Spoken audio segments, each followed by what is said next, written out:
Hello welcome back. இன்னைக்குள்ள வீடியோவில் நம்ம எதை பற்றி பார்க்க போகிறோம்னா குரூப் 2A நோட்டிஃபிகேஷன் ரிலீஸ் பண்ணியிருக்கிறாங்க. அண்ட் கம்மிங் செப்டம்பர் வந்து எக்ஸாம்ஸ் வைக்க போகிறாங்க. அண்ட் அது ரிலேட்டடாக தான் பார்க்க போகிறோம். ஸோ பிகினர்ஸ் இப்போ தான் ஃபஸ்ட் டைம் பார்க்குறீங்கன்னா, இதுக்கு முன்னாடி வந்து சீரீஸ் ஆஃப் நிறைய வீடியோஸ் ஷேர் பண்ணியிருக்கிறேன். லைக் நான் எப்படி ப்ரிப்பேர் பண்ணேன், லைக் நான் படிக்கும்போது எப்படி இருந்தேன் அப்படின்னு. பட் டு பி ஹானஸ்ட் நிறைய சேஞ்சஸ், லைக் 2020லேருந்து இந்த 24க்குள்ளேயே நிறைய சேஞ்சஸ் இருக்குது. அண்ட் இப்போ வரப்போகிற குரூப் 2A நிறைய நியூ சேஞ்சஸ் இருக்குது. லைக் ஏற்கனவே ப்ரிப்பரேஷனில் இருக்கிறவங்களுக்கு அது தெரிஞ்சிருக்கும். புதுசாக இருக்கிறவங்களுக்கான வீடியோ தான் இது. பிகினர்ஸ் நான் இப்போ தான் படிக்க போகிறேன் அண்ட் இப்போ தான் நான் நியூவாக ஸ்டார்ட் பண்ண போகிறேன், எனக்கு எதுவுமே ஐடியா இல்லை அப்படிங்கிறவங்களுக்கான சில விஷயங்கள் தான் இது பார்க்க போகிறோம். தென் ப்ரிலிமினரி எப்படி அப்ரோச் பண்ணலாம் அப்படிங்கிறத இந்த வீடியோவில் இது பண்ணலாம். ஸோ அதுக்கு முன்னாடி ஃபர்ஸ்ட் ஆஃப் ஆல் நேற்று இன்ஸ்டாகிராமில் ஒரு Q&A செஷன் வச்சுருந்தேன். அதில் வந்து பிகினர்ஸ் எவ்வளோ பேர் இருக்கீங்க அண்ட் ஆல்ரெடி ப்ரிப்பரேஷனில் இருக்கிறவங்க எப்பவுமே ஈக்குவலாக தான். லைக் ஒரு நியர்லி 1000 வந்து ஃபஸ்ட் அட்டம்ப்ட்னு சொல்லியிருந்தீங்க அண்ட் அனதர் 1000 வந்து ஆல்ரெடி ப்ரிப்பரேஷன். ஸோ நம்மளை பொறுத்தவரை ஈக்குவலாக தான் இருக்கிறீங்க. பட் இருந்தாலும் பிகினர்ஸ்க்கும் அண்ட் உங்கள் எல்லாருக்கும் காமனான சில விஷயங்கள் நான் இதில் சொல்கிறேன். ஸோ இந்த வாட்டி குரூப் 2A வந்து ப்ரிலிமினரி காமன் தான். குரூப் 2A கம்பைண்டாக நடக்க போது. ப்ரிலிமினரி வந்து 200 மார்க்ஸ்க்கு காமனாக நடக்க போகிறாங்க. அதில் 100 மார்க்ஸ் வந்து general Tamil or general English and 25 marks வந்து ஆப்டிடியூட், மீதி 75 மார்க்ஸ் ஜென்ரல் நாலேஜ். ஸோ இது எல்லாருக்கும் தெரிஞ்சது, புதுசாக இருக்கவங்க தெரிஞ்சுக்கோங்க. தென் ஸ்டேஜ் 2 வந்து கம்ப்ளீட்டாக டிஃப்ரெண்ட். குரூப் 2க்கு போகிறவங்களுக்கு தனியாக மெயின்ஸ் எக்ஸாமினேஷன் அண்ட் குரூப் 2Aல உள்ளவங்களுக்கு தனியாக மெயின்ஸ் எக்ஸாமினேஷன். அண்ட் குரூப் 2ல வந்து குரூப் 2 லெவல் மெயின்ஸ் எக்ஸாமினேஷன் எழுதவங்க வந்து டிஸ்கிரிப்டிவ் டைப் லைக் எஸ்ஏஸ் மாதிரி இருக்கும். அண்ட் இன்னொரு நல்ல விஷயம் என்னென்னா குரூப் 2A மெயின்ஸுக்கு வந்து அப்ஜெக்டிவ் தான். அப்ஜெக்டிவ் என்கிற சென்ஸ் வந்து நம்ம OMRல கொடுக்குறோம்ல, அதே மாதிரி ABCD சூஸ் த ஆப்ஷன்ஸ் தான். பட் என்னென்னா கம்ப்யூட்டர் பேஸ்டு வைக்கிறாங்க. ஸோ கம்ப்யூட்டர் பேஸ்டு ரொம்ப டிஃபிகல்ட்டாக இருக்கும், அப்படிலாம் எதுவுமே இல்லை. நீங்கள் OMRல பண்ணுறதா அங்கே கம்ப்யூட்டரில் பண்ண போகிறீங்க, அவ்வளோதான். அண்ட் தமிழ் எலிஜிபிலிட்டி டெஸ்ட் எல்லாருக்குமே காமனாக இருக்கும், அது வந்து டிஸ்கிரிப்டிவ் தான். ஓகே, ஃபர்ஸ்ட் ஆஃப் ஆல் இது நிறைய பெரிய ப்ராசஸ். நான் அதெல்லாம் விட்டு நம்ம இப்போ ப்ரிலிமினரி மட்டும் இதில் ஃபோக்கஸ் பண்ணலாம். So you all know that கிட்டத்தட்ட குரூப் 2ல ஒரு 500 வேகன்சிஸ் இருக்குது. குரூப் 2Aல வந்து 1500 கிட்ட 1500 அரௌண்ட் வேகன்சி இருக்குது. லைக் ஆமாம் 1300 to 500 வேகன்சி இருக்குது.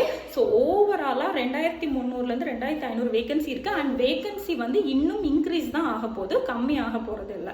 ஓகேவா? ஸோ என்ன சொல்லியிருக்காங்கன்னா ஒரு போஸ்ட்டுக்கு 10 பேரை நாங்கள் உள்ளே அனுப்புவோம். இப்போ ஒரு போஸ்ட்டுக்கு 10 பேர்னா 1:10 ரேஷியோ. அப்போ கிட்டத்தட்ட ஒரு 25,000 கேண்டிடேட்ஸை நாங்கள் மெயின்ஸ்க்கு அனுப்புவோம். அண்ட் இதை விட ஜாஸ்தியாக அந்த கட் ஆஃப்குள்ளே வந்தாலும் நாங்கள் அனுப்புவோம். கரெக்டாக 25,000 தான் கிடையாது.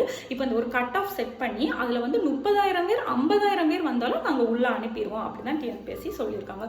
ஸோ இந்த ப்ரிலிமினரி வந்து இட்ஸ் அ கோல்டன் ஆப்பர்ச்சுனிட்டி. நீங்கள் எப்போவுமே பார்த்தீங்கன்னா குரூப் 1 லெவல் வந்து ரொம்ப டஃப்பாக இருக்கும். லைக் அது வந்து வேற ஒரு ட்ராக் மாதிரி இருக்கும். நீங்கள் குரூப் 4 இனிஷியல் லெவல் ஆஃப் எக்ஸாமினேஷனாலும் அதுவும் ரொம்ப டஃப்பாக இருக்கும் எப்போவுமே. அண்ட் ஈஸியாக ஓரளவுக்கு ஹார்ட் ஒர்க் பண்ணி லைக் நல்ல ப்ரில்லியண்ட்டாக ஸ்ட்ராட்டஜிக்கலாக படித்தா உள்ளே போகிறதுக்கான எக்ஸாம் வந்து குரூப் 2 அண்ட் குரூப் 2 தான். அண்ட் அது கூட இப்போ குரூப் 2 கம்பைன் பண்ணியிருக்கனால இது அடிஷ்னல் போனஸ்.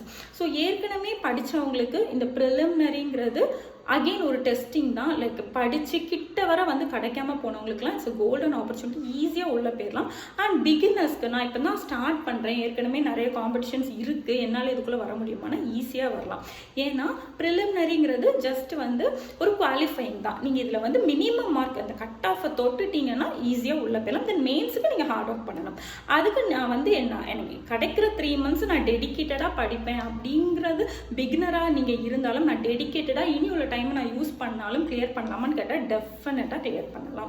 ஸோ இதுக்கு வந்து நீங்கள் இத்தனை வருஷம் படித்தாதான் உள்ளே போக முடியும், அப்படி எதுவுமே கிடையாது. ஸோ ஃபர்ஸ்ட் நம்ம ப்ரிலிமினரி நான் சொல்கிறேன். ப்ரிலிமினரியில் ஜென்ரல் தமிழ் அண்ட் இங்கிலீஷ் ஸ்டூடெண்ட்ஸ்க்காக ஜென்ரல் இங்கிலீஷ் மறுபடியும் கொண்டு வந்துட்டாங்க.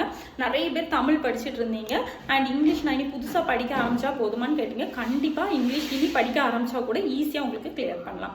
ஓகேவா? So 100 marks general Tamil and general English and 25 marks aptitude. So இந்த ப்ரிலிமினரியில் இந்த 125க்கு நீங்கள் கண்டிப்பாக 120+ ஏம் பண்ணி ஆகணும். இது ஈஸியாக எடுக்கவும் கூடாது. இதுக்கு நீங்கள் 120+ எடுத்துட்டிங்கன்னா நீங்கள் அடுத்த 75 மார்க் எப்படி அங்கே எங்கன்னு படித்தா கூட ஈஸியாக உள்ள போயிடலாம். ஸோ இதை மைண்டில் வச்சுக்கோங்க. இப்போ தான் நீங்கள் படிக்க ஸ்டார்ட் பண்ணுறீங்க அப்படின்னா, ஸோ இங்கிலீஷ் எடுத்திங்கன்னா வீக்லி ஒரு ஸ்டாண்டர்ட். நான் அப்படி தான் படித்தேன். 6th standard 7th 8th 6th to 12th ஒரு 45 டேஸில் முடிச்சிடலாம்.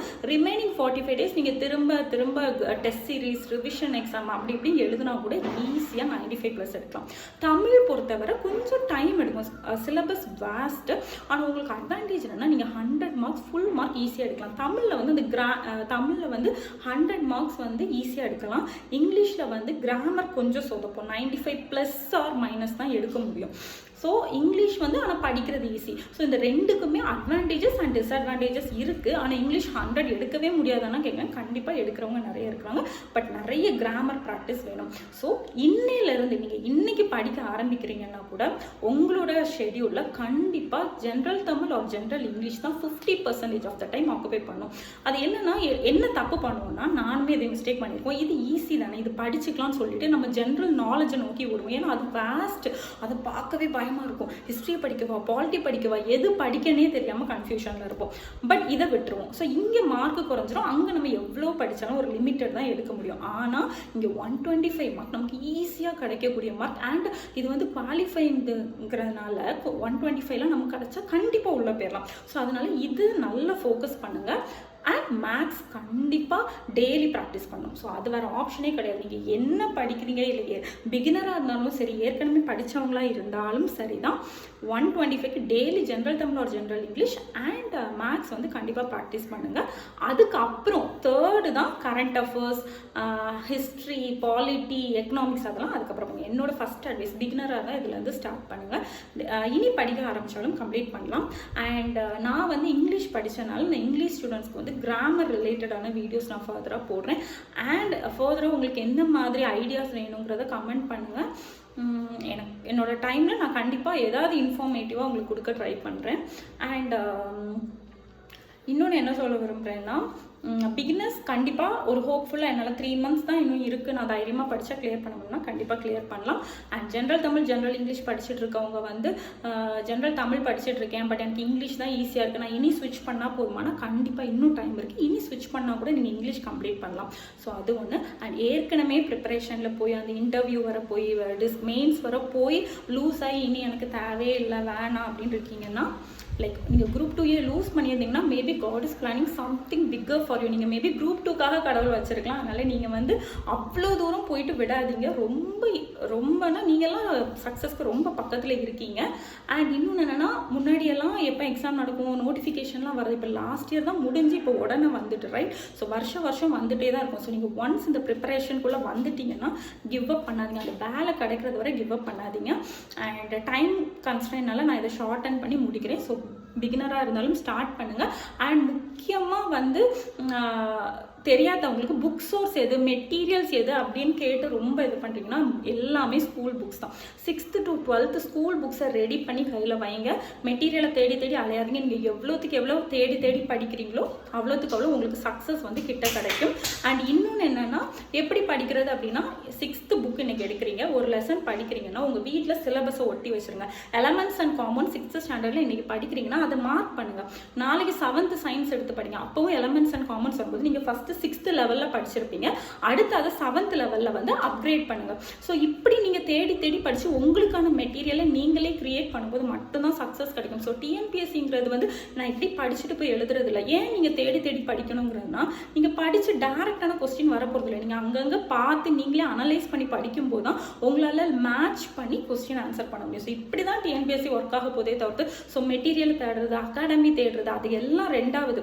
ஃபஸ்ட்டு உங்கள் கையில் மெயினாக இருக்க வேண்டியது சிலபஸை உங்கள் கண்ணு முன்னாடி ஒட்டி வச்சுருங்க. எவ்வளோ பெரிய ஃபாண்டில் ஒட்டி வைக்க முடியுமோ ஒட்டி வச்சுருங்க. ரெண்டாவது 6th to 12th சமச்சீர் புக்கை எடுங்க. இது 2 எடுத்தாலே நீங்கள் ப்ரிப்பரேஷனில் 50% வந்துட்டீங்க. இந்த 2 உங்கள் கையில் இருந்தால் நீங்கள் ஆட்டோமேட்டிக்காக படிக்க ஸ்டார்ட் பண்ணலாம். அகாடமிஸை வந்து எப்படி யூஸ் பண்ணலாம்னா, டெஸ்ட் சீரீஸ் அண்ட் உங்களுக்கு சில விஷயங்கள் கேட்டு மைண்டுக்கு வரும், மைண்ட் ஈஸியாக ஏறும், அதுக்காக யூஸ் பண்ணிக்கலாம். இது என்ன யூஸ் பண்ணாலும் உங்களை நம்பி உங்களுக்குன்னு ஒரு ஸ்டடி பிளான் வச்சு தைரியமாக ஸ்டார்ட் பண்ணுங்கள். You can definitely crack this exam. And ஃபர்தராக என்ன மாதிரி உங்களுக்கு வீடியோஸ் தேவைப்படும் அப்படிங்கிறத கமெண்ட் பண்ணுங்கள். We shall travel together. Thank you. Bye-bye.